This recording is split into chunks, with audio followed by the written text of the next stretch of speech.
மாணவர்கள் அனைவருக்கும் வணக்கம். இது உங்கள் குரு சிஷியன் கல்வி சேனல்.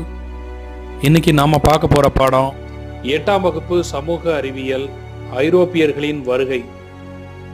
இதற்கு முந்தைய வீடியோவில் நாம் ஐரோப்பாவிலிருந்து இந்தியாவிற்கு கடல் வழியை கண்டறிந்து போர்ச்சுகீசியர்கள் எவ்வாறு தங்கள் வணிக நிறுவனங்களை இந்தியாவில் ஏற்படுத்தினர் என்பதை பார்த்தோம்.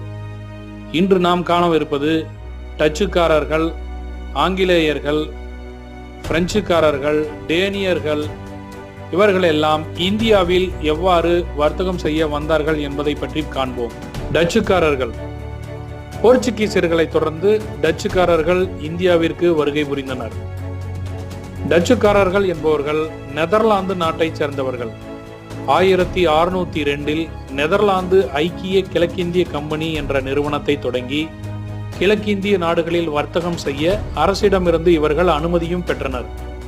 டச்சுக்காரர்கள் இந்தியாவிற்கு வந்த பிறகு அவர்களின் வர்த்தக மையத்தை கிழக்கு கடற்கரையோர பகுதியில் உள்ள மசூலிப்பட்டினம் என்ற இடத்தில் நிறுவினர். கிபி 1605 போர்ச்சுகீசியரிடமிருந்த அம்பாய்னா தீவை டச்சுக்காரர்கள் கைப்பற்றி இந்தோனேசியா தீவில் தங்களது ஆதிக்கத்தை நிலைநிறுத்தினர். டச்சுக்காரர்கள் கிழக்கு கடற்கரை பகுதியில் உள்ள நாகப்பட்டினத்தை போர்ச்சுகீசியர்களிடமிருந்து கைப்பற்றி தென்னிந்தியாவில் தங்களை வலிமைப்படுத்திக் கொண்டனர். ஆரம்பத்தில் பழவேற்காடு டச்சுக்காரர்களின் தலைநகராக இருந்தது. பின்னர் 1690 பழவேற்காட்டிலிருந்து தங்கள் தலைநகரை நாகப்பட்டினத்திற்கு மாற்றிக்கொண்டனர். டச்சுக்காரர்கள் இந்திய பொருட்களான பட்டு, பருத்தி, இண்டிகோ, அரிசி மற்றும் அபினி, கருப்பு மிளகு மற்ற நறுமண பொருட்கள் மீதான வியாபாரத்தில் ஏகபோக உரிமை பெற்றிருந்தனர். டச்சுக்காரர்கள் இந்தியாவில் பழவேற்காடு, சூரத், சின்சுரா, காசிம் பஜார், பாட்னா, நாகப்பட்டினம், பாலசோர் மற்றும் கொச்சின் போன்ற இடங்களில் அவர்களுடைய முக்கியமான வர்த்தக மையங்களை அமைத்திருந்தனர். ஆங்கில கிழக்கிந்திய கம்பெனி 17ஆம் நூற்றாண்டு முழுவதும் டச்சுக்காரர்கள் மற்றும் போர்ச்சுகீசியர்களுக்கு போட்டியாகவே இருந்தது.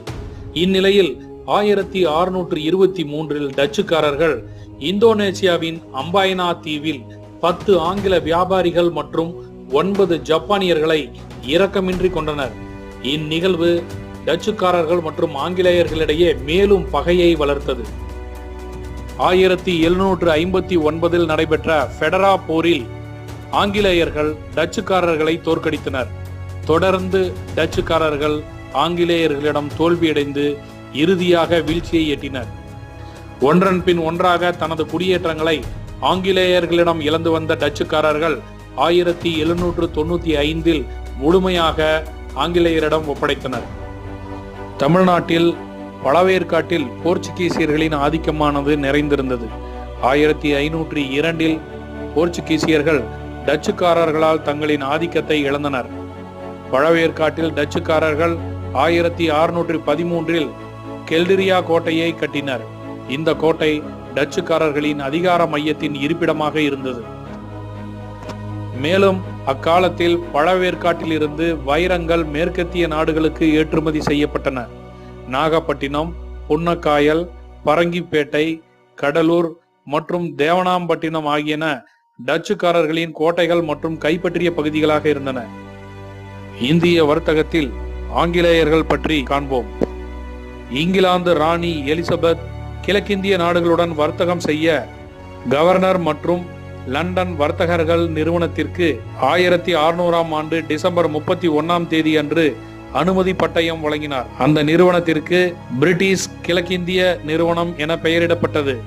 ஒரு கவர்னர் மற்றும் 24 இயக்குநர்களை கொண்டிருந்தது அந்த நிறுவனம். 1608ஆம் ஆண்டு ஜஹாங்கீர் அவைக்கு மாலுமி வில்லியம் ஹாக்கின்ஸ் சில சலுகைகளை பெற அனுப்பி வைக்கப்பட்டார். அவர் சூரத் நகரில் ஓர் வணிக மையத்தை அமைக்க ஜஹாங்கீர் அவர்களிடம் அனுமதி கோரினார். ஆனால் போர்ச்சுகீசிய தலையீட்டால் ஜஹாங்கீர் ஆங்கிலேயருக்கு அனுமதி வழங்கவில்லை. ஆகையால் வில்லியம் ஹாக்கின்ஸ் ஏமாற்றத்துடன் இங்கிலாந்து திரும்பினார்.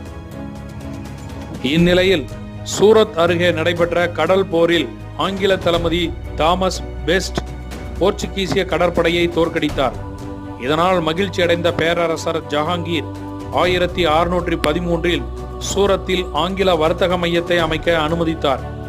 இது ஆரம்பத்தில் ஆங்கிலேயரின் தலைமையகமாக இருந்தது. 1614ஆம் ஆண்டில் கேப்டன் நிக்கோலஸ் டவுன்டவுன் போர்ச்சுகீசியரை வென்றார். இந்த சம்பவங்கள் முகலாயர் அவையில் ஆங்கிலேயரின் கௌரவத்தை அதிகரித்தன. 1615இல் ஜஹாங்கீர் அவைக்கு இங்கிலாந்து மன்னர் ஜேம்ஸ் அவர்களால் சர் தாமஸ் ரோ அனுப்பி வைக்கப்பட்டார். இவர் ஆக்ராவில் 3 ஆண்டுகள் தங்கியிருந்தார். 3ஆம் ஆண்டு இறுதியில் பேரரசர் ஜஹாங்கீரிடம் இந்தியாவில் வணிகம் செய்யும் உரிமையை பெற்றார். உரிமையை பெற்ற சர் தாமஸ் ரோ இங்கிலாந்துக்கு புறப்படும் முன் ஆக்ரா, அகமதாபாத் மற்றும் புரோச் ஆகிய இடங்களில் ஆங்கில வணிக மையங்களை நிறுவினார். ஆங்கிலேயர்கள் தங்களது முதல் வணிக மையத்தை வங்காள விரிகுடா கடற்கரையில் உள்ள மசூலிப்பட்டினத்தில் 1611இல் நிறுவினர். இது கோல்கொண்டா அரசின் ஒரு முக்கிய துறைமுகமாக இருந்தது. 1639இல் பிரான்சிஸ் டே என்ற ஆங்கில வணிகர் சந்திரகிரி மன்னரான சென்னப்ப நாயக்கர் என்பவரிடமிருந்து மெட்ராஸை குத்தகைக்கு பெற்றார். அங்கு அவர் ஆங்கிலேய கிழக்கிந்திய கம்பெனியின் புனித ஜார்ஜ் கோட்டை என அழைக்கப்படும் தனது புகழ் வாய்ந்த வணிக மையத்தை நிறுவினார். இந்த புனித ஜார்ஜ் கோட்டையானது ஆங்கிலேயர்களால் கட்டப்பட்ட முதல் கோட்டையாகவும் கிழக்கு பகுதி முழுமைக்குமான தலைமை இடமாகவும் விளங்கியது.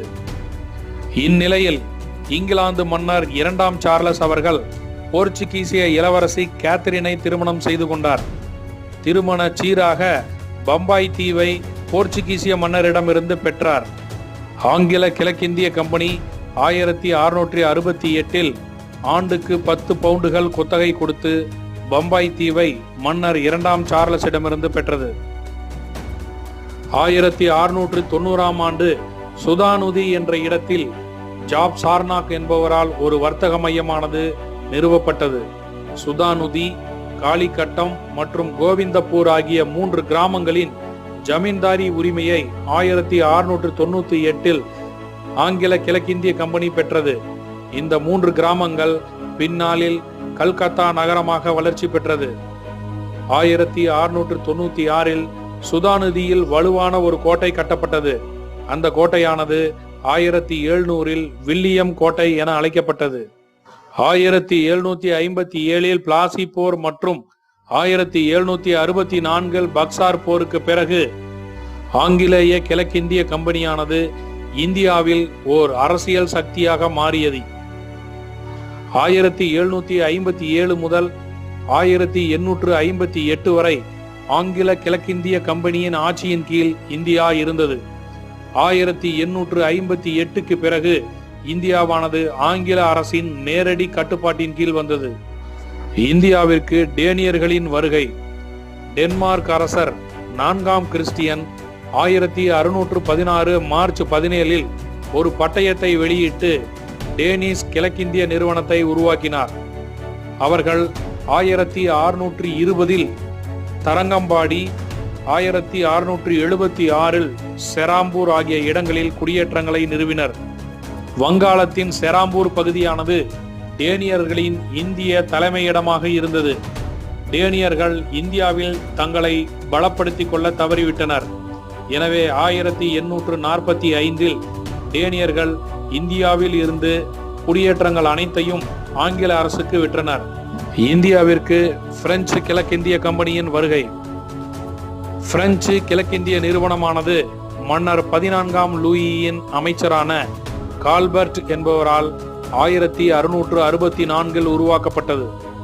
1667இல் பிரான்காய்ஸ் கரோன் தலைமையிலான ஒரு குழு இந்தியாவிற்கு பயணம் மேற்கொண்டது. வியாபாரத்திற்காக இந்தியாவிற்கு வருகை தந்த ஐரோப்பிய நாடுகளுள் கடைசியாக வந்த நாடு பிரான்ஸ் ஆகும். இந்தியாவில் முதல் பிரெஞ்சு வணிக மையத்தை கரோன் என்பவர் சூரத் நகரில் நிறுவினார். 1669இல் மார்காரா என்பவர் கோல்கொண்டா சுல்தானின் அனுமதி பெற்று பிரான்சின் 2வது வர்த்தக மையத்தை மசூலிப்பட்டினத்தில் நிறுவினார். பின்னர் 1673இல் பீஜப்பூர் ஆட்சியாளர் ஷெர்கான் லோடிக்கு வழங்கப்பட்ட மானியத்தின் கீழ் மார்டின் என்பவர் பாண்டிச்சேரியில் பிரெஞ்சு குடியேற்றத்தை நிறுவினார். பாண்டிச்சேரி இந்தியாவின் மிக முக்கியமான மற்றும் வளமான பிரெஞ்சு குடியேற்றமானது. பாண்டிச்சேரியில் செயின்ட் லூயிஸ் எனப்படும் கோட்டையை பிரான்காய்ஸ் மார்டின் கட்டினார். வங்காளத்தின் முகலாய ஆளுநரான செயிஸ்டகானின் அனுமதி பெற்று 1673 பிரெஞ்சு கிழக்கிந்திய கம்பெனி கொல்கத்தாவுக்கு அருகே சந்திரநாகூர் என்ற நகரை நிர்மாணித்தது. பிரெஞ்சு கிழக்கிந்திய நிறுவனம் இந்தியாவில் பல்வேறு இடங்களில் வர்த்தக மையங்களை நிறுவியது. குறிப்பாக கடலோர பகுதிகளான மாகி, காரைக்கால், பாலசோர் மற்றும் காசிம் பஜார் போன்ற இடங்கள் பிரெஞ்சுக்காரர்களின் முக்கியமான பகுதிகளாகும். 1742 பிரெஞ்சு கிழக்கிந்திய கம்பெனியின் ஆளுநராக ஜோசப் பிராங்காய்ஸ் டியூப்ளே என்பவர் நியமனம் செய்யப்பட்டார். அவரது நியமனத்தின் மூலம் பிரெஞ்சு அதிகாரம் மேலும் பலப்படுத்தப்பட்டது. அவருக்கு பின் பாண்டிச்சேரியின் பிரெஞ்சு ஆளுநராக டூமாஸ் அனுப்பப்பட்டார். முதலில் இந்தியாவிற்கு கடல் வழியாக வணிகம் செய்ய வந்த போர்ச்சுகீசியர்கள் டச்சுக்காரர்களால் முறியடிக்கப்பட்ட பின்னர் ஆங்கிலேயர்களால் இந்தியாவிலிருந்து வெளியேற்றப்பட்டனர். அதன் பின் இந்தியாவில் பிரெஞ்சுக்காரர்கள் வர்த்தகம் மற்றும் அரசியல் ஆதிக்க போட்டியில் ஆங்கிலேயரை எதிர்கொள்ள வேண்டியிருந்தது. பிரெஞ்சுக்காரர்கள் வர்த்தகத்தை புறக்கணித்து இந்தியா மற்றும் ஐரோப்பிய நாடுகளுடன் போரில் ஈடுபட்டனர். அதன் விளைவாக பிரெஞ்சுக்காரர்களுக்கும் ஆங்கிலேயருக்கும் இடையே 3 கர்நாடக போர்கள் நடைபெற்றன.